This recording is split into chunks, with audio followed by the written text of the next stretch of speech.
Welcome back to the first 90 days. I'm Emily. In episode 1, Cracking the Code, we focused on your first 30 days, learning the culture, building early relationships, and figuring out how to get your footing. Now, we're moving into days 31 to 60, and this is where things start to shift. You're no longer brand new. People recognize your name. You're in the meetings, and you're starting to get real work. And with that comes a new question. Am I managing the work well? And am I getting seen for the right things? This is episode 2, Building the Bench, where we focus on how to organize your workload, build momentum, and start showing your value. Let's get into it.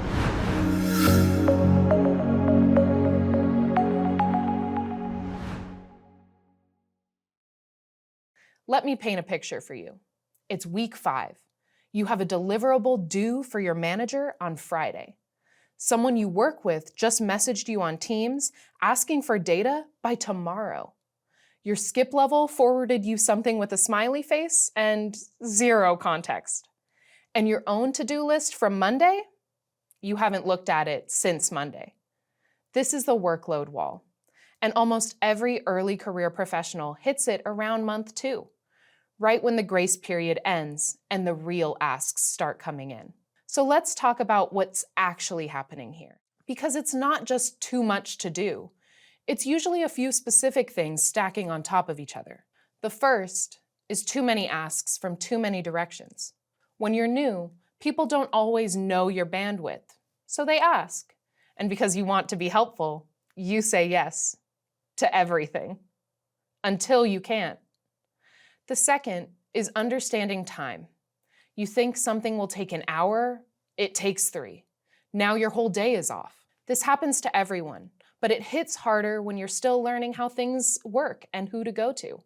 The third, and this one was big for me, is the fear of asking for help. You don't want to look like you don't know what you're doing.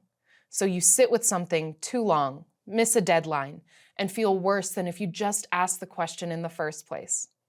Sound familiar? And the fourth is not knowing how to push back. Someone more senior asks you for something and you have no idea how to say, I can get to that, but not today, without it feeling like you're being difficult. Here's the thing. None of these are character flaws. They're just gaps in a system. And once you have a system, they become manageable. So let me walk you through the one that I use. I call it now, soon, later. And it takes about 10 minutes every Monday morning. Step 1, brain dump everything. Every task, ask, follow-up, and commitment goes on the board.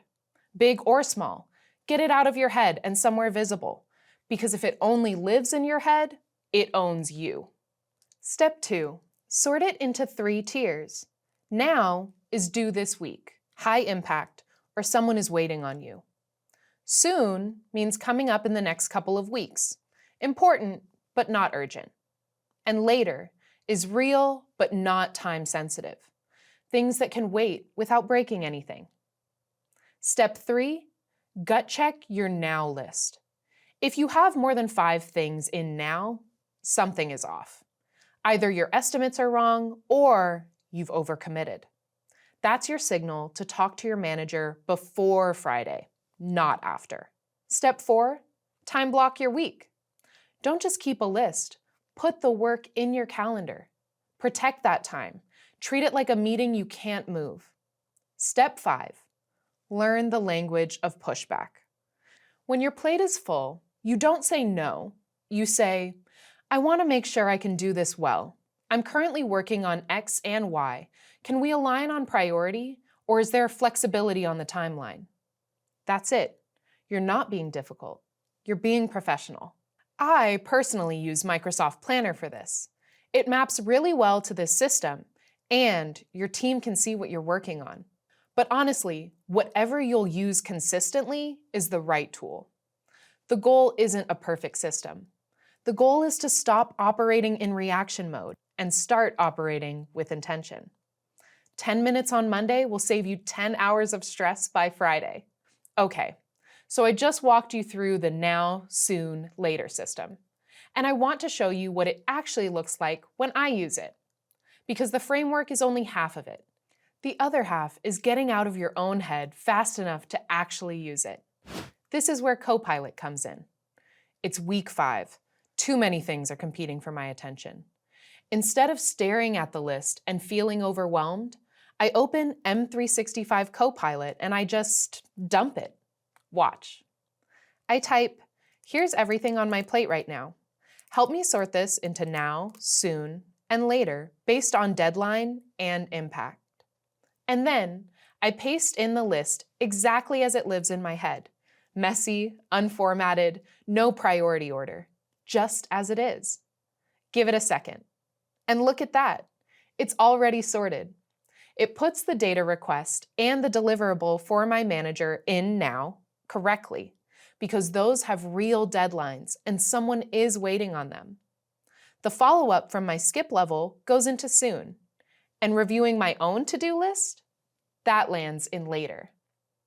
Now here's the part I really want you to see. I ask it, which of these should I flag to my manager? And how would you suggest I frame it? This is the prompt that changed how I run my one-on-ones, because it's not just telling me what to flag, it's helping me figure out how to have that conversation without sounding like I'm overwhelmed. Look at the response. It pulls out the Friday deliverable and the data request as the two things my manager needs visibility on. And it gives me a structure I can actually use. Lead with what's in progress, name the constraint, ask for alignment on priority. That's it. From there, I take that output, drop the tasks straight into Microsoft Planner under my Now column, and I walk into my Monday one-on-one with a clear point of view on my own work. And that's the shift, from reacting to working with intention. Let's talk about something that makes a lot of early career folks uncomfortable: getting seen by leadership. And I want to reframe this. Visibility isn't about bragging. It's about making sure your work connects to what leadership cares about. A few things that worked for me. 1, always tie your updates to business outcomes. Not, I finished the report, but the report surfaced 3 risks we can address before Q2. 2, send your manager a brief weekly wins note. 3 sentences: what you did, what impact it had, and what you need. 3, volunteer for cross-team projects. Being the new person is actually an asset. You bring fresh eyes, and leadership remembers who steps up. Writing a compelling update to senior leadership is a skill. The goal is not to sound impressive, it's to be clear, confident, and focused on outcomes. And when you're early in career, this can feel tricky because you're still figuring out what actually matters to highlight. So let me show you how I use Copilot to get there faster. I'm going to start in Outlook. And instead of trying to write the perfect email from scratch, I begin with a rough brain dump. Just what I actually did this week, not polished, not formatted. Something like, I finished the competitive analysis, shared initial findings with the team, and identified a couple gaps in our approach.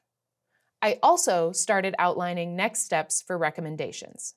It's not bad, but it's not leadership ready either. It's missing clarity. It's missing structure, and it's not highlighting why any of this matters. So this is where Copilot comes in. I click into Copilot and type, rewrite this as a concise weekly update for leadership. Keep it under 100 words and focus on outcomes and impact.